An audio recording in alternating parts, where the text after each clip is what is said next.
What is good, YouTube? Welcome back to a brand new video, and today of course we're going to be predicting the Sacramento Kings offseason. If you see that red button down below, it's kind of red and it says subscribe. If you haven't pressed that button, make sure to do so right now. If you have not subscribed, please make sure to do so. Come join this family, come join and see what this channel is all about. We've been doing these offseason predictions. We're going to keep doing them, and especially when the playoff teams lose, we're going to do them. It's just a fun time over here. We always have fun, so make sure to enjoy this video. Smash that like button if you do, and enjoy.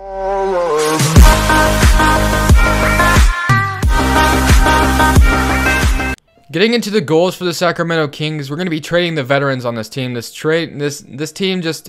It didn't make a lot of sense when they signed all those veterans with that young core. I didn't like that idea. They did it anyway, but let's just try to trade the veterans. And then we'll let the young guns play. Let this team get some chemistry with their young team, and then maybe something good will happen. I mean, look at the Pacers, for instance. And then establish a number one option. Who is going to step up as a number one option of this team? Let's make something happen here, guys. Let's make the Kings good. The Sacramento Kings, they're in a very odd position. The Kings are indeed. They have a lot of young players, but they also have a lot of veterans on the team, which I didn't really like at first. I mean, when they signed all those veterans last offseason, I was just like, come on, Sacramento, you got this young core. Why are you ruining it with a bunch of vets? I mean, you got to let the young core play together. You got to let them grow together, develop together. Having all these veterans isn't going to help. I mean, maybe having one on the roster is going to, you know, like lead them by example or something like that. But I mean, come on now, you got to let the young guns play. So that's what we're going to be doing today. We're going to let the young guns play. We're going to be trading all these veterans away as much as we can, because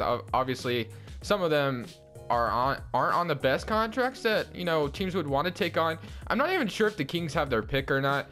Okay, they do have their pick. So we get the 7th pick, which is very good for the Kings. They could add another nice piece to the core. So we're gonna go to the NBA draft, and this is where we're gonna trade a lot of these guys at, because we just don't need a lot of these guys. So I wish I could renounce Kufos and Garrett Temple, but they both have player options, and they're probably both going to opt into those, which I don't really want. Vince Carter, don't bring him back. Just there's no point. And then Iman Shumpert has a nice player option to him as well, so good for him, I guess. And then I'm going to renounce the rest of these guys because we don't need them.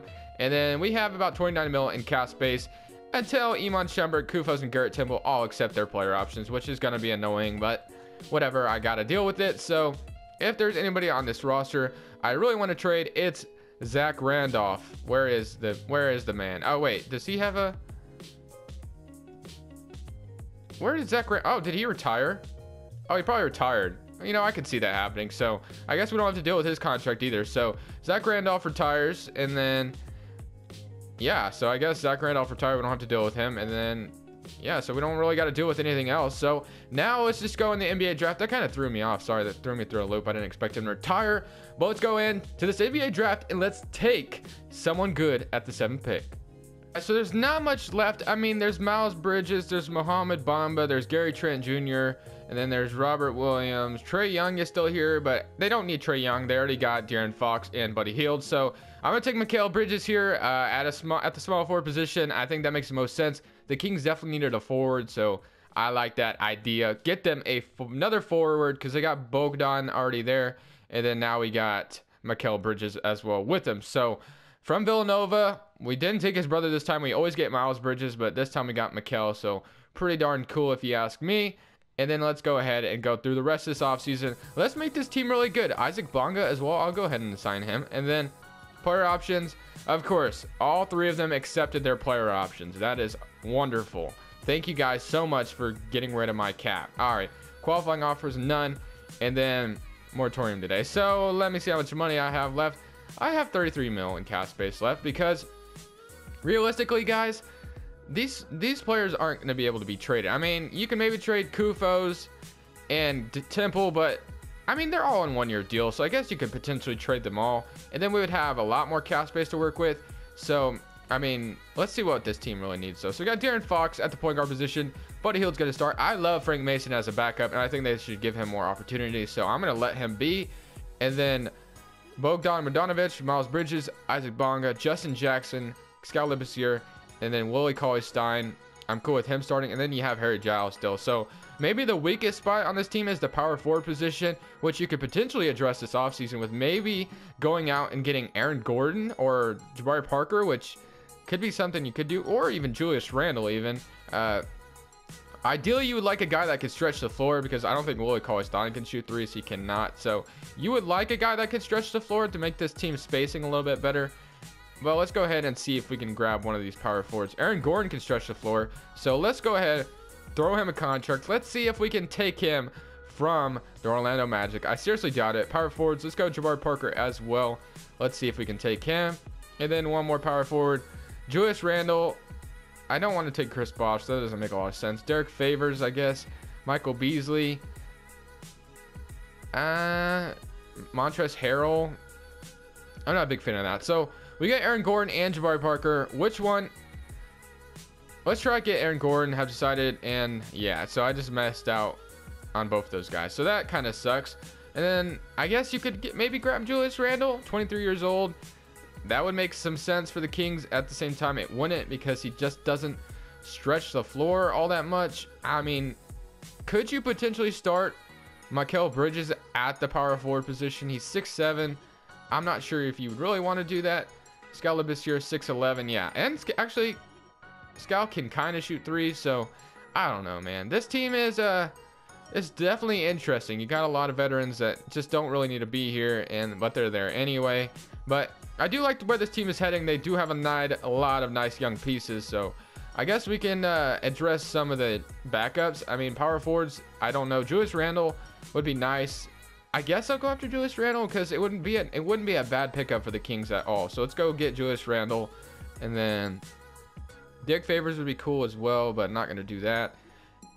Greg Monroe. I could use a better backup center, though, because I don't really want to start no one's going to pay you that. You literally have not shown that much at all this year. Alex Len.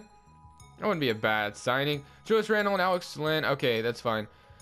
Have decided to match the offer sheet you signed with Julius Randle. So now we didn't get anyone. So we just basically struck out on everybody. Thank you, 2K. I really appreciate it. I mean, we didn't even get a single person, and that's how this video is going for me so far. So I guess the next best thing, Montrezl Harrell. Welcome to the team, hopefully. Unless if you do get matched, then, you know, it's not happening. So Davis Bertans, he stretches the floor big time. Maybe he gets a bigger role and becomes like a superstar or something. You never know. You just never know. All right. And then Alex Len, I think, signed. Oh, no, he's right there still. So Alex Len, we could probably afford you now. So let's give you a contract as well. And then we can afford all three of these guys. Do we necessarily need...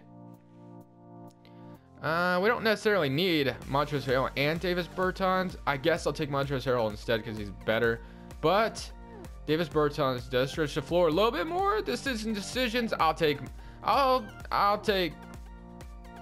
both just in case. I'll take them both. Whatever. And then now there's literally like no one left. So now when you look at this team, you got De'Aaron Fox, Frank Mason, Buddy Hield, Garrett Temple, Iman Shumpert, Bogdan Bogdanovic, Miles Bridges, Isaac Bonga, Justin Jackson, Montrezl Harrell, Davis Bertans, Skal Labissiere, Willie Cauley-Stein, and Alex Len and Kostas Kufo. So now with a lot of these backups already addressed, you probably have some guys that might be unhappy. So let's just say, for instance, Iman Shumpert's like, you know what, man? Hey, I want to play some minutes this year. So trade me somewhere where I can play some minutes, because clearly I'm not going to on this team. So let's see what we can get for Iman Shumpert out there. So some team wants to give him minutes. Phoenix Suns, they could offer me... Okay, that doesn't make a lot of sense. They should not offer me a first-round pick for Iman Shumpert. Don't ever do that, Phoenix, okay? I'm not trying to finesse you that bad, but I like the Suns taking him on. If they gave us a future second-rounder, and it's just a one-year deal for Iman Shumpert, I could potentially see something like that happening. So, Iman Shumpert, you can go maybe get some minutes with the Suns. And then, what else you got? Now, you also got Kufos. He's like, you know what, man? I also want some minutes, so trade me somewhere where I'll get some minutes. And then let's trade you, Kufos. Let's see where we can get for you. Marvin Williams, Bismack, Dallas Mavericks be like, all right, we'll take him on. We have Salah Mejri as our backup center. He's garbage, so maybe Kufos will be a little bit better. So they'll take him on. So let's do that. But once again, do not offer me a first rounder for these garbage players. I just don't understand 2K sometimes. I mean, it's easy to finesse, but if they just give me a second rounder, then it's all good. So Kufos. And now look at our money situation. We got 34 mil in cap space. This team could potentially sign someone good next offseason. This Kings team could be in a pretty good position if they play their cards right. But who knows? The Kings GM seems kind of like an idiot. All right. if you look at the right of the screen, welcome to San Antonio, Chris Bosh. I absolutely like that signing, but it just depends how the Spurs treat their offseason. Like, do you guys think if they start to rebuild, do you think Greg Popovich will like stick around, or do you think he's gone? Like, that's just a question for me in my head. I just have no idea. And then we have a very young team, but no player progression whatsoever. In fact, Garrett Temple goes down 2 overall. So, yeah, that's our luck. No player progression whatsoever. And obviously, we don't do another season because this is a one off-season predictions rebuild. And we established most of our goals. I mean, we're going to give the young guns minutes. And we traded some of the vets. But who is the number one option on this team, guys? If you look at this roster, who are you giving the keys to? I mean, De'Aaron Fox, he just doesn't have much of a jump shot. So I feel like De'Aaron Fox is more of that, you know, let him pass the ball around and then he can get his shots inside kind of guy. Maybe he'll develop a jump shot this coming off season, but not right now. It's not there. So I'm not sure what this team wants to do. Well, who are they going to run the ball through or whatever? I mean, I guess you could just have De'Aaron Fox take the ball up and then just pass it around and get a guy open and bam. Like, it's something like that. I don't know. But when you look at the rotation, we're running a 9-man rotation. Frank Mason and all of them are out of the rotation right now. Davis Bertans and Skal Labissière are both in it. I think I should potentially, I think honestly we should start Davis Bertans. Let me Montrezl Harrell an F 3-pointer, because in the NBA you need a spacer, a guy that's going to space the floor. So Davis Bertans is going to get more minutes, and then Alex Len's coming off the bench already. I think maybe we should give Frank Mason some minutes over Skal Labissière. Is that smart or no? I think no, I mean, I'll just leave it for now. I guess I'll leave it. So then we got De'Aaron Fox, Buddy Hield. We really need a guard coming off the bench, though. We don't have a single guard coming off the bench. So I guess maybe let Skal Labissière not have any minutes. I don't know what else to say. Maybe trade him at the trade deadline. I don't know. So we're going to do that. Let Frank Mason have some minutes because, man, that guy's good. Give him some minutes and he will impress. So I'm going to go ahead, simulate to the NBA trade deadline probably. I'll probably start the trade deadline, make some more moves for this team. Well, let's see how this team does. Don't expect much. Should I make a number one option here? Maybe Buddy Hield? Let's see how Buddy Hield does as the number one option. Can he step up? Let's give him the number one option and let's see what he does. Welcome to the question of the day concept part of the video. Today we have 2 questions from 2 subscribers. So if you want me to answer your questions in the next video, just leave a question down in the comment section below and I will answer it in the very next video. So the first question we got is from, if I say this incorrectly, I apologize, Plebeian Gamer. I'm pretty sure that's how you say that. Who is better, LeBron or KD? LeBron James. I mean, KD's probably the best natural scorer in the NBA. He could score any way he wants, but of course, LeBron James is the GOAT in my opinion. Of course, I still don't say he's better than Michael Jordan, but in the NBA right now, LeBron James is the best. I mean, look what he did. He single-handedly led the Cavs in beating the Pacers yesterday. Like, he basically did it. Like, if LeBron James didn't have that game yesterday, the Pacers would have won again. So it's kind of ridiculous what LeBron's going to have to do this year. I don't see them getting anywhere in the NBA Finals. If they make it to the Finals and they meet the Warriors, they're probably going to get swept. I'm sorry. That team is just not very good without LeBron James. Anyway, Mr. Gonzaga asks, who should the Thunder sign back, PG-13 or Melo? Well, they really don't have an option on signing Melo back. He has a player option worth $28 million, and Melo, there's no way he's going to decline that because no one in their right minds is going to pay him this offseason that much money. So Melo's probably going to stay, and I think they'll be able to re-sign PG as well. So they could probably keep both. But, I mean, PG might go to the Lakers. Who knows? So, I don't know. But thank you guys so much for the questions. Let me have some more. You do stop at the contract extension deadline, and you give Willie Cauley-Stein some money because, man, he's your center. He's your center of the future. I feel like $15 million for 3 years. That's not terrible. That's not terrible at all.